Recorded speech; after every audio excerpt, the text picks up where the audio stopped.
Sebuah kisah karya terbaik anak bangsa Indonesia bertutur tentang perjalanan kehidupan anak manusia di zaman kerajaan Tanah Jawa melalui sentuhan sejarah dan fiksi yang nyaris sempurna. Dengan bangga kami persembahkan satu di antara karya terbaik dari Eza Mintarja yang berjudul Jejak di Balik Kabut.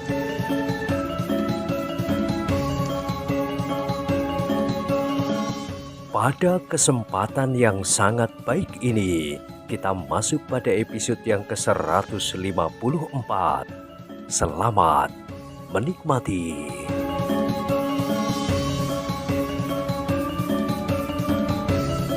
Pada episode sebelumnya telah diceritakan, Wijang dan Paksi Pambekas hanya dapat menarik nafas panjang.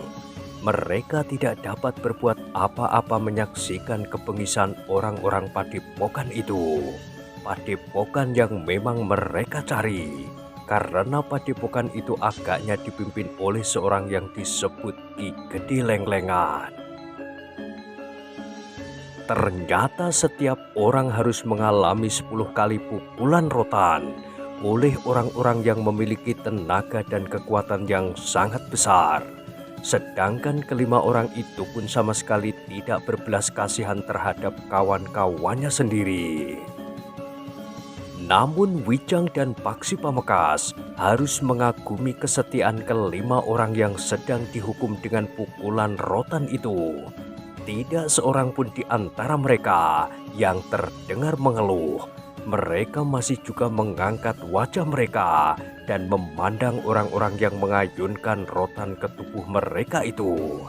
Namun ketika kelima orang itu selesai memukul sampai 10 kali, maka 3 orang di antara kelima orang itu tidak mampu bertahan. Kepala mereka terkulai dengan lemahnya. Sementara itu tubuh mereka pun bergayut pada tali-tali yang mengikatnya. Ketiga orang itu adalah orang-orang yang sebelumnya memang sudah terluka. Demikianlah, kelima orang yang melaksanakan hukuman itu bergeser menjauh. Seorang yang rambutnya putih melangkah maju, disentuhnya tubuh-tubuh yang lemah itu di lehernya. Kemudian diangkatnya wajah-wajah yang terkulai lemah. Akhirnya orang berambut putih itu pun berkata, "Dua di antara mereka tidak mampu bertahan lagi. Kedua-duanya meninggal dengan tubuh terikat di patok-patok itu. Seorang lagi pingsan dan 2 yang lain masih mampu bertahan. Mudah-mudahan mereka bertiga masih dapat bertahan hidup untuk selanjutnya, sehingga dapat menebus kesalahan-kesalahan yang pernah dilakukannya."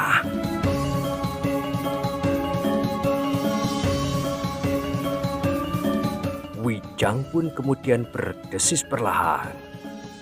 "Itukah yang disebut Ki Gede Lenglengan?" "Mungkin," sahut Paksi Pambekas. Namun ternyata dugaan mereka keliru. Orang berambut putih itu bukan Ki Gede Lenglengan. Karena demikian orang itu bergeser menjauh. Seorang yang keluar dari ruang dalam bangunan induk padepokan berteriak, "Ki Gede Lenglengan akan menemui orang-orang yang mendapat hukuman itu." Orang-orang yang berada di halaman pun nampak mempersiapkan diri untuk menyambut kedatangan pemimpin mereka yang menamakan dirinya Ki Gede Lenglengan itu. Halaman itu menjadi sepi. Tidak seorang pun yang bergerak, bahkan ujung jari kakinya sekalipun. Angin pun rasa-rasanya ikut pula berhenti berdesir, sehingga tidak selembar daun pun yang bergetar. Nyala oncor-oncor yang ada di halaman itu pun menjadi tegak dan tidak lagi menggeliat disentuh angin. Wijang pun menggamit Paksi Pambekas untuk memberi isyarat bahwa mereka pun harus berhati-hati. Mereka tidak boleh menyentuh apapun yang dapat menimbulkan gerak, terutama dedaunan. Mereka pun tidak boleh menimbulkan bunyi apapun, termasuk bunyi pernafasan mereka itu. Paksi pun menyadari bahwa Ki Gede Lenglengan adalah orang yang berilmu sangat tinggi. Gerak yang paling lembut pun akan dapat dilihatnya. Demikian pula bunyi yang sangat perlahan sekali akan dapat didengarnya. Namun Wijang dan Paksi Pamekasan adalah orang-orang yang terlatih pula, sehingga mereka dapat menempatkan diri mereka agar kehadiran mereka tidak diketahui oleh Ki Gede Lenglengan itu. Ternyata perhatian Ki Gede Lenglengan itu ditujukannya kepada 5 orang yang baru saja mendapat hukuman. Tiba-tiba saja Ki Gede Lenglengan yang berdiri di pendopo itu turun. Ia langsung mendekati laki-laki yang mati terikat di patok kayu itu.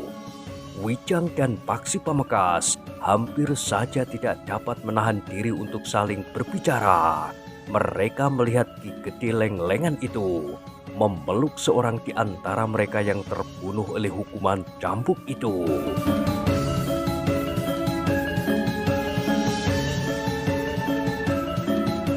Gono, suara Ki Gede Lenglengan bergetar. Kenapa kau harus mati dengan cara yang seperti ini? Selama ini kau telah mengabdikan dirimu bagi perjuangan panjang yang tidak berkesudahan ini. Namun tiba-tiba kau tergelincir dengan membuat kesalahan sehingga kau harus dihukum. Sebenarnya aku tidak akan sampai hati menghukummu. Tetapi keadilan harus ditegakkan di sini. Ki Gede itu menangis, benar-benar menangis, bahkan terisak-isak. Ketika ia melepaskan orang yang disebutnya Gono itu, maka dipeluknya seorang lagi yang terbunuh pula. Kenapa kau mati, Sombro? Kau orang baik. Hukuman yang aku berikan adalah hukuman yang paling ringan. Aku tahu bahwa daya tahan tubuhmu sangat tinggi. Tetapi kenapa kau mati? Ki Gede Lenglengan itu pun mengguncang-guncang tubuh yang berkayut pada tali pengikatnya itu. Namun tubuh itu sudah tidak bergerak sama sekali. Kemudian Ki Gede Lenglengan pun mendekati orang yang sedang pingsan. Dengan lantang ia pun berkata, "Rawat orang ini baik-baik. Demikian pula kedua orang yang lain. Mereka harus segera sembuh. Tugas yang lain masih banyak menanti." Ki Gede Lenglengan itu pun kemudian menyentuh kedua orang yang masih bertahan untuk tetap sadar sepenuhnya. Katanya, "Kalian akan segera sembuh. Tugas kalian akan menjadi semakin berat di masa-masa mendatang. Sadari itu." Ki Gede Lenglengan itu pun meninggalkan orang-orang yang masih tetap terikat di patok-patok kayu itu. Sambil berdiri di atas tangga pendopo, Ki Gede Lenglengan itu berkata lantang, "Tidak ada tugas yang boleh gagal. Orang-orang yang gagal menjalankan tugas akan dihukum, meskipun aku sendiri harus menangisinya. Perjuangan kita masih panjang. Angkatan mendatang sedang kita tempat di sini untuk menjadi angkatan yang terpercaya. Tertangkapnya Haryo Wisoko bukan berarti bahwa perjuangan kita terhenti. Perjuangan kita tidak tergantung kepada seseorang, tetapi pada kita semuanya. Karena itu, siapa di antara kita yang meremehkan perjuangan ini akan mendapat hukuman yang pantas. Siapa yang berkhianat kepada kawan-kawannya dan membiarkan mereka terjebak dalam kesulitan akan mendapat hukuman yang seimbang dengan kesalahan yang dilakukan." Semuanya mendengarkan dengan sungguh-sungguh. Suasana di halaman itu terasa hening mencekam. Namun sejenak kemudian terasa angin bertiup perlahan-lahan. Dedaunan nampak bergerak-gerak. Demikian pula nyala oncor-oncor di halaman itu mulai menggeliat. Nampaknya Ki Gede Lenglengan tidak lagi ingin berbicara. Tiba-tiba ia pun memutar tubuhnya dan melangkah masuk ke ruang dalam.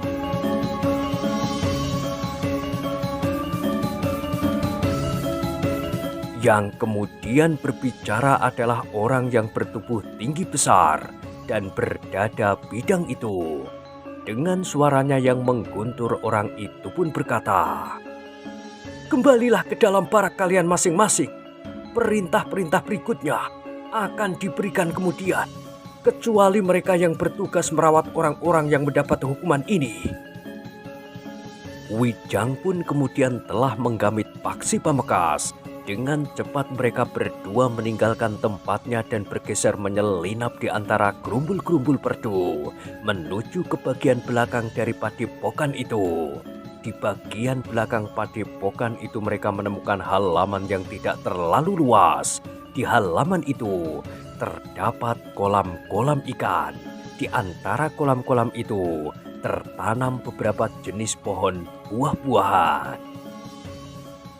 Inikah pategalan mereka? Tentu tidak sesempit ini. Tentu ada di bagian lain. Halaman ini agaknya khusus tempat mereka memelihara ikan. Di halaman belakang dari padepokan itu, Wijang dan Paksi Pamekasan merasa lebih aman. Agaknya tempat itu tidak pernah mendapat pengawasan di malam hari, dan bahkan mungkin juga tidak di siang hari, karena seisi padepokan ini merasa bahwa dunianya terpisah dari dunia luar. Dari bagian belakang padepokan itu, maka Wijang dan Paksi Pamekasan pun merasa aman pula untuk meloncat keluar dari padepokan. Dengan hati-hati, keduanya pun merayap menjauhi padepokan itu. Mereka telah memberikan tanda di mana mereka sebaiknya masuk dan keluar dari padepokan itu.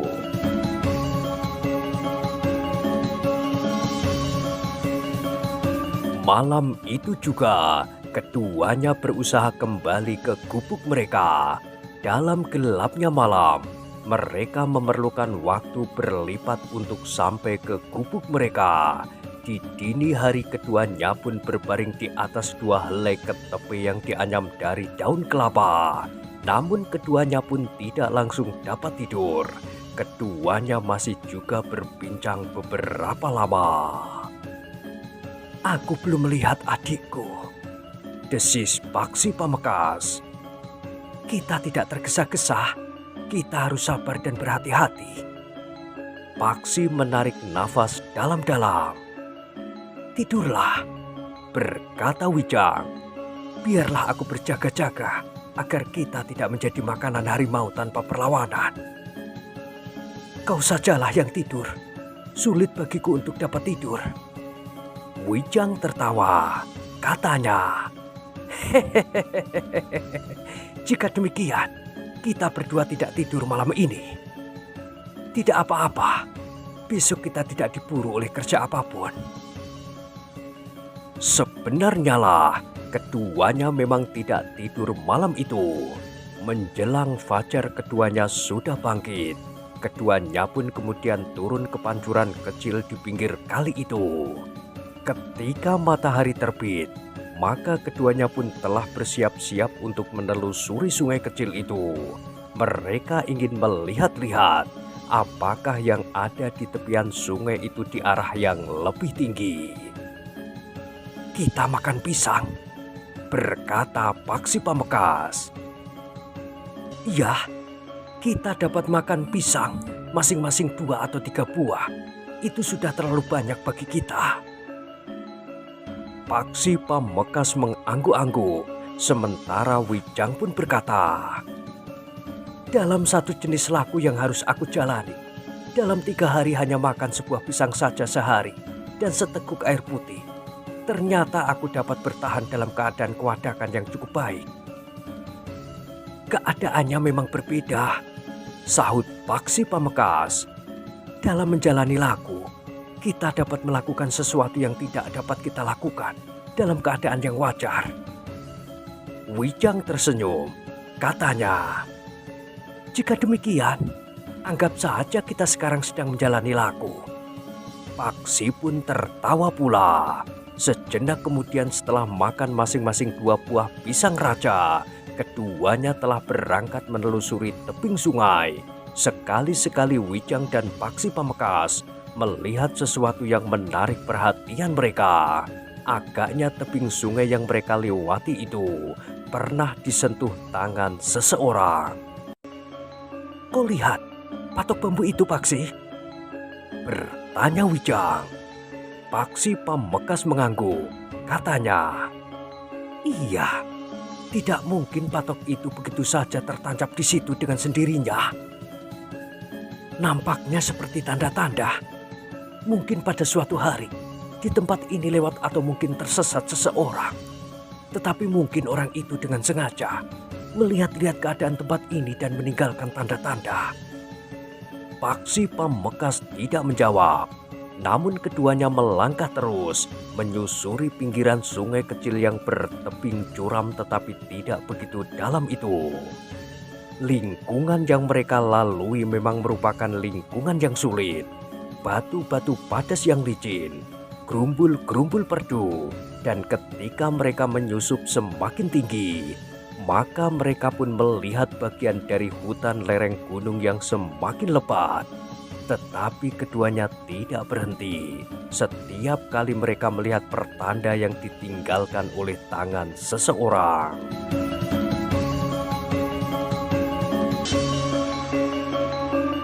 Wijang dan Paksi Pambekas itu terkejut ketika melihat di sela-sela hutan lereng gunung itu ada satu dataran yang terbuka, tidak terlalu luas di pinggir sungai kecil itu. Dengan ragu-ragu keduanya melangkah mendekati dataran yang terbuka itu. Bukan merupakan dataran terbuka yang kebetulan saja berada di lekuk sebuah hutan. Tetapi dataran itu ternyata merupakan dataran bekas garapan tangan seseorang. Demikian keduanya muncul dari hutan yang lebat melangkah memasuki dataran yang terbuka itu. Maka tiba-tiba saja angin yang kencang telah bertiup tanpa diduga-duga. Demikian tiba-tiba sehingga kedua orang itu terpental kembali dan jatuh di antara pohon-pohon raksasa hutan lereng gunung itu. Dengan serta-merta keduanya pun bangkit berdiri. Terasa nafas mereka menjadi terengah-engah. Keduanya terkejut sekali mengalami peristiwa yang demikian tiba-tiba itu. Namun demikian mereka bangkit berdiri. Angin itu sama sekali sudah tidak bertiup lagi. Semuanya menjadi tenang. Dedaunan pun tidak bergoyang lagi. Wijang pun kemudian menarik nafas dalam-dalam. Katanya, "Kita berhadapan dengan ilmu yang sangat tinggi. Iya, rasa-rasanya tidak mungkin kita mengatasinya.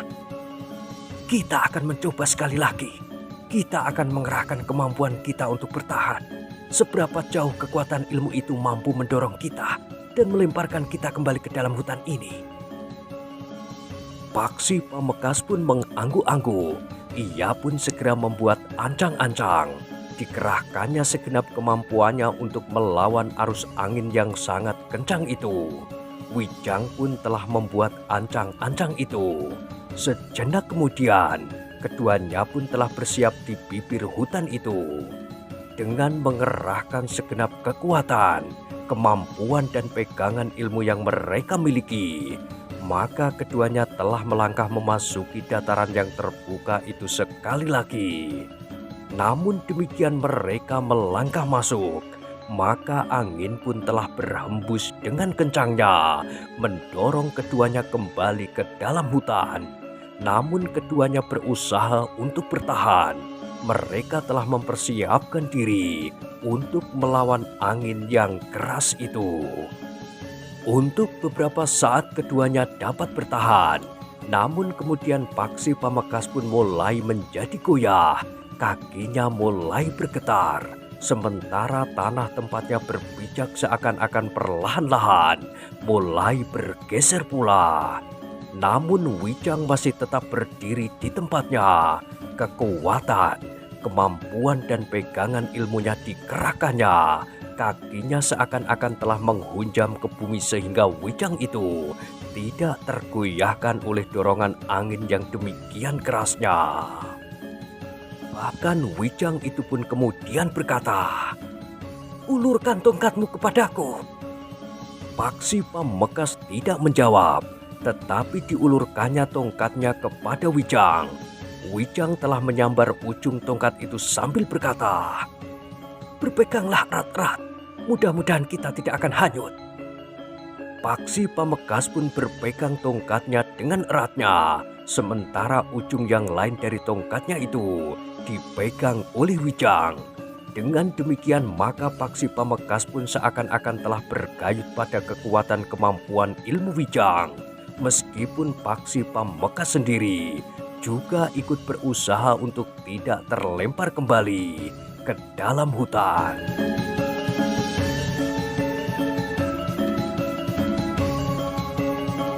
Sejenak kemudian angin pun mereda. Kedua orang itu masih berdiri di tempatnya. Paksi Pamekasan masih berpegangan tongkatnya yang ujungnya yang lain dipegang oleh Wijang. Dalam pada itu, selagi keduanya masih merasa dibayangi oleh hembusan angin yang sangat kuat itu, dari dalam hutan di seberang mereka terlihat seseorang melangkah menguak gerumbul-gerumbul merdu keluar memasuki dataran yang terbuka itu pula.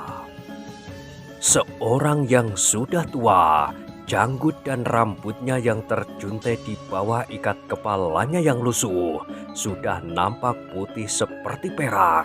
Sementara itu, orang tua itu pun mengenakan baju dan kain panjang yang lusuh pula. "Berhati-hatilah Paksi," pesan Wijang.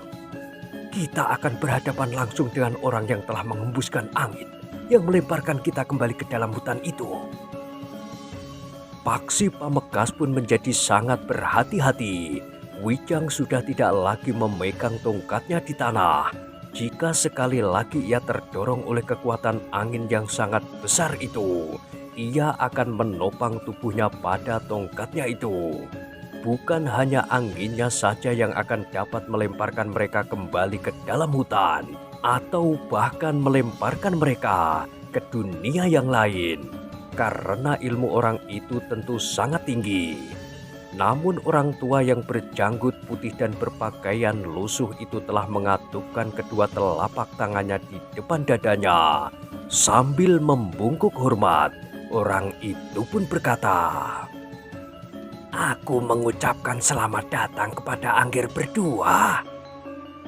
Wijang dan Paksi Pamekasan masih berdiri di tempatnya. Mereka benar-benar harus berhati-hati. Mereka tidak tahu apa yang akan dilakukan oleh orang itu. Ketika orang itu berjalan semakin dekat, maka keduanya pun telah bersiap menghadapi segala kemungkinan. Tetapi orang tua itu masih tetap mengatupkan kedua telapak tangannya di depan dadanya. Bahkan beberapa langkah dari kedua orang yang telah bersiap menghadapi segala kemungkinan itu, orang tua itu pun mengangguk hormat sambil berdesis perlahan, "Selamat datang di lingkungan yang buruk ini, Pangeran. Maaf, aku tidak dapat menyebutkan siapakah Angger yang seorang lagi." Wijang terkejut. Kemudian ia pun menakupkan kedua telapak tangannya di depan dadanya pula sambil berdesis, "Hormatku Kiai, tetapi dari mana Kiai dapat mengenali aku?" "Cincin di jari-jari pangeran itu menyatakan bahwa Angger adalah Pangeran Benowo, putra Kanjeng Sultan Hatiwijoyo di Pajang." Wijang pun baru menyadari bahwa cincin kerajaan itu masih tetap dikenakannya. Justru cincin yang diburu oleh banyak orang. Jika ia masih saja mengenakan cincin itu, maka mungkin sekali akan timbul masalah di luar tujuan kepergiannya ke kaki Gunung Merapi itu. Karena itu maka ia pun harus tetap berhati-hati. Meskipun orang tua itu bersikap ramah dan hormat kepadanya, mungkin saja tiba-tiba ia menjadi garang karena cincin yang dikenakannya itu. "Kenapa aku lupa tidak melepasnya saja?" berkata Wijang di dalam hatinya. Tetapi sudah terlambat untuk melakukannya. Orang tua yang berilmu tinggi itu sudah melihat cincin yang dikenakannya. Orang ini tentu memiliki ilmu Sabto Pandulu atau sejenisnya, berkata Wijang di dalam hatinya pula. Sehingga dari jarak yang panjang ini, ia dapat melihat cincin di jariku. Namun agaknya orang tua itu melihat keraguan di wajah Wijang dan Paksi Pamekasan. Keduanya masih saja bersiap menghadapi segala kemungkinan yang dapat timbul karena kehadiran orang tua yang telah melihat cincin kerajaan di jari Pangeran Benowo itu. "Ampun Pangeran," berkata orang tua itu. "Aku tidak akan menyalahkan Pangeran dan Angger yang seorang lagi jika Pangeran mencurigai aku." "Siapakah kau Kiai?" berkata Wijang. "Ampun Pangeran, aku adalah seorang yang asing sejak semula yang sudi menyebut namaku. Aku bernama Ki Ajar Permati." "Ki Ajar Permati?" Wijang mengulang. "Di mana Ki Ajar tinggal?" "Aku tinggal di tengah-tengah hutan ini Pangeran, di pinggir kali kecil ini." "Dengan siapa Ki Ajar tinggal?" "Sendiri Pangeran." "Sendiri?" "Iya Pangeran, sendiri." "Bagaimana Ki Ajar dapat tinggal sendiri di tempat terpencil ini?" "Ceritanya panjang Pangeran. Jika saja Pangeran bersedia singgah, aku akan menceritakannya dalam hubungannya dengan padepokan itu. Nampaknya Pangeran sedang melacak para pengikut Haryo Wisoko yang ada di padepokan itu." "Dari mana Ki Ajar tahu?" "Aku memang tinggal terpencil di sini Pangeran. Tetapi setiap kali aku berada di Pajang, hari ini aku berada di Pajang, besok aku sudah berada di sini lagi. Aku sudah mendengar cerita orang di Pajang bahwa Haryo Wisoko sudah tertangkap setelah Kitumenggung Sarpabiwada tertangkap. Aku pun mendengar bahwa beberapa orang anak muda telah dibawa keluar dari Pajang dan dibawa ke Padepokan Watu Kambang yang sekarang dipimpin oleh Ki Gede Lenglengan." "Apakah Ki Ajar mengenal Haryo Wisoko dan Kitumenggung Sarpabiwada?" "Secara pribadi belum Pangeran." "Dengan Ki Gede Lenglengan?" Orang tua itu menarik nafas dalam-dalam.